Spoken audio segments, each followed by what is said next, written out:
Hey guys, today we're talking container gardening, and I wanted to share with you some really great varieties of food that you can grow in pots. If you have a balcony or a sunny patio, there's so many things that you can grow that you will love eating all summer long. So if you are a beginner gardener and you're not really sure about this whole gardening thing, you can keep it really simple with just a pot of herbs. So right here I have got some oregano growing. This is Greek oregano, which I love to use in marinades as well as on the grill. It has such an amazing fragrance to it. Anytime you're cooking and you use fresh herbs, you're gonna really up your cooking game. Things will taste so much better, I promise, with just a little fresh herbs added to a dish. Another great thing about growing your own herbs is you can always get so many more interesting varieties than what you can buy in the supermarket. So chances are you go to the market and you're gonna probably have one choice of thyme. Here, if you grow your own, you can have some orange thyme or some lemon thyme. And that's what I'm growing here. So I've got some orange thyme here, and you can see it's starting to bloom, which makes it really pretty as well. And the orange thyme is just a beautiful fragrance to it. It tastes similar to just regular thyme, but it has a little bit of a citrus kick to it. And then I also have some lemon thyme, which you can see here, it's variegated. So it has a beautiful green and yellow coloring to it, and I love to use this just on top of a little lemon pound cake, which is a great recipe too if you haven't tried that. I'll put a link in the description. I also like these varieties, which is more the Mediterranean varieties of herbs, because they don't take a lot of water. Usually 3 times a week will do the trick, and herbs like to be picked, so don't worry about coming out and snipping and think you're not going to have anything left for the rest of the summer. It actually stimulates their growth, so go ahead and pick, snip, they love it. Okay, so now let's get to the veggies. Now, if you have a very sunny balcony, I'm going to show you 3 vegetables that love heat and will do very well. First up, an eggplant. Now, this might look like an innocent little eggplant for this big pot, but I tell you, eggplants really need room. You really only want to plant 1 per container, because after this thing gets planted, it's going to end up being about this big. So 1 will do ya, and then you'll probably get anywhere from like 4 to 20 fruit, depending on how prolific your eggplant is. And a lot of that has to do with how you care for it. So what we're going to do is we're going to take this pot. Okay, I'm going to get my gloves here out of my handy dandy little gardening stool, because it's not the coolest thing. I just found it online. I love it. It's a stool and then it holds all your tricks. Okay, I'm going to put on my gloves here. So I'm just going to add a little bit of this tomato vegetable herb fertilizer. I really like Dr. Earth. I use mostly all of their products. I think they're really great. It's all organic and it's great. Okay, so, and then we're just going to mix it in. Make sure it's well distributed.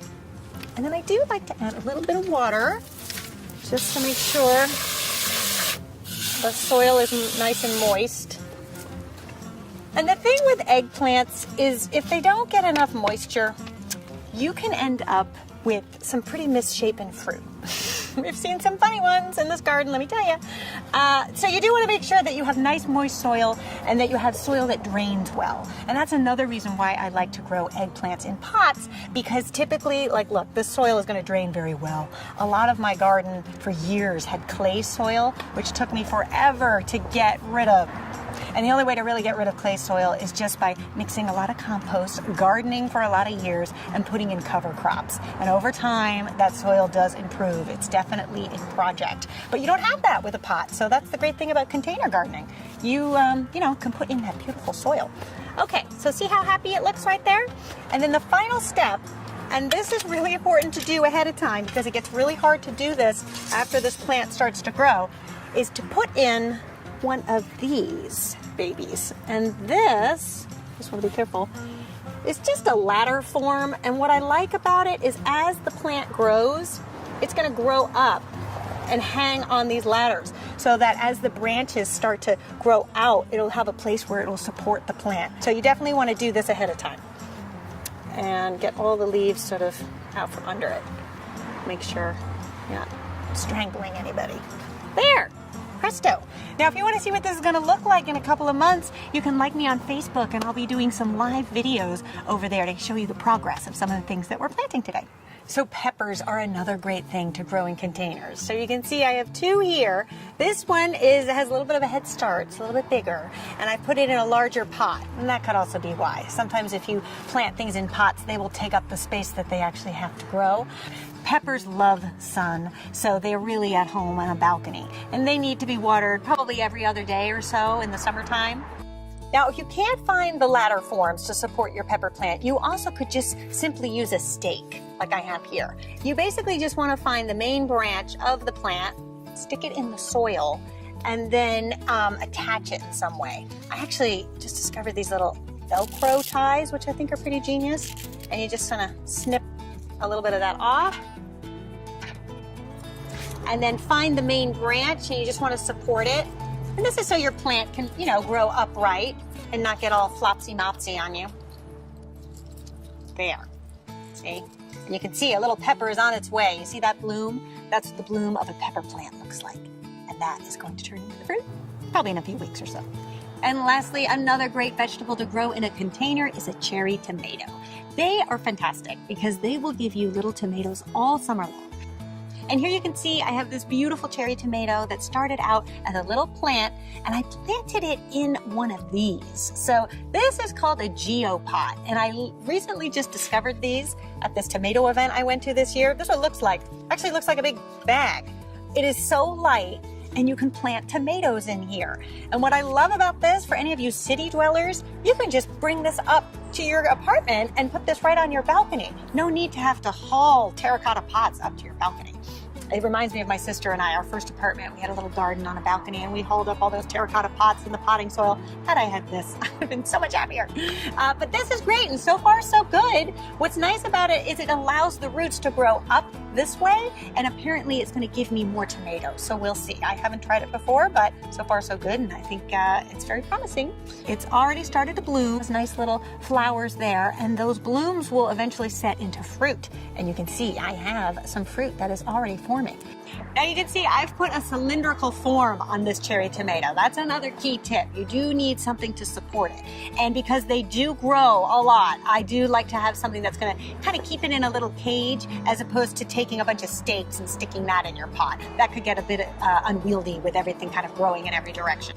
Now once your cherry tomato starts to either bloom or set fruit, you do want to give it a little bit of fertilizer. So the thing about tomatoes is you kind of need to keep them fed throughout the summer if you want to have a lot of fruit. So typically anytime the tomato is doing something, whether it be blooming or setting fruit, I do give it a little bit more food. So you can use the same stuff that you used on your eggplant, and all you're going to do is just a small amount, something like maybe this, maybe a 1/4 cup. And then you do want to spread it around. So you can use like a little claw, or you can even use your hands, and just give it a good rake. And there you go. Okay, so we've covered 3 veggies. Now let me show you 3 fruits that you could also grow on a balcony. So first up, the blueberry plant. Blueberries are a great thing to grow in pots. You can see here I have my little blueberry plant. It's so happy this year. You can see all this fruit that's setting. I think the reason why I had a lot of fruit this season that's never looked like this is because I added some lavender plants. So I was having some problems with some of my fruit setting. I also have apricot trees and plum trees on the other side of the garden, and I haven't seen fruit in a very long time. And somebody recommended get some lavender plants because it'll attract the bees, and it definitely has done that. I have many more bees in this garden this year than I've ever had, and I see many of my plants setting more fruit. So I do think there's something to that. So if you have room on the balcony next to your blueberry plant, get a little plant of lavender. Maybe that'll do the same trick. The thing to know about blueberry plants is they do like very acidic soil. So when you get to your nursery, make sure you tell them that you're planting a blueberry plant and that you want some soil that's going to be good for that, and they'll give you a very acidic soil. But one of the things that I have also done that I think has also contributed to the health of this plant is every so often I'll feed it a little coffee.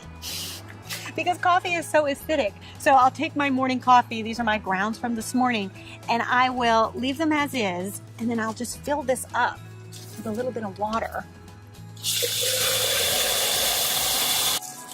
See? Even plants need their morning coffee. There we go. And that does the trick. It seems to be very happy.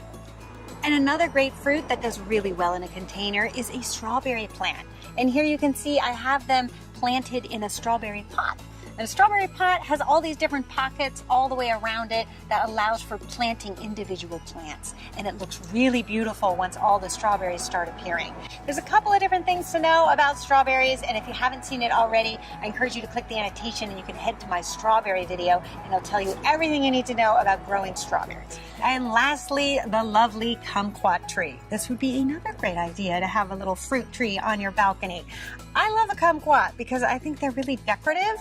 I've cut mine or trimmed it in a way to make it look like a topiary. So in the winter, it does a little bit better and this is a bit fuller, but I do get kumquats twice a year, once in the winter and once in the spring. So what's a kumquat, you might ask? Well, this is what it looks like. You can kind of see some fruit is starting here. They're green now, but they will turn orange probably in another few weeks.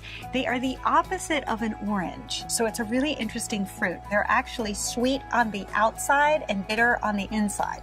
So my girls and I like to have a little contest where we'll come out here and pop them in our mouth. You can eat them just like that, rind and all. And we see who can eat it and not make a sour face. As far as care, they're pretty low maintenance, especially out here in California because citrus does so well. I water it about 3 times a week. I do feed it about once a month, so citrus trees in general are pretty big feeders, so they do need to be fed about once a month with a good citrus fertilizer. And you might also need a little stake, just so that they grow upright. It's good to stake them. And then you can see I've sort of attached it here with some plastic twine. So there you have it, my picks for things that are really simple and easy to grow on a balcony in containers. Certainly this is not an exhaustive list. If you want to know some other ideas, I'll put some links in the descriptions where you can read more about it. All right, you guys, thanks for joining me, and I'll see you next time here in Best Garden. Until then, bye.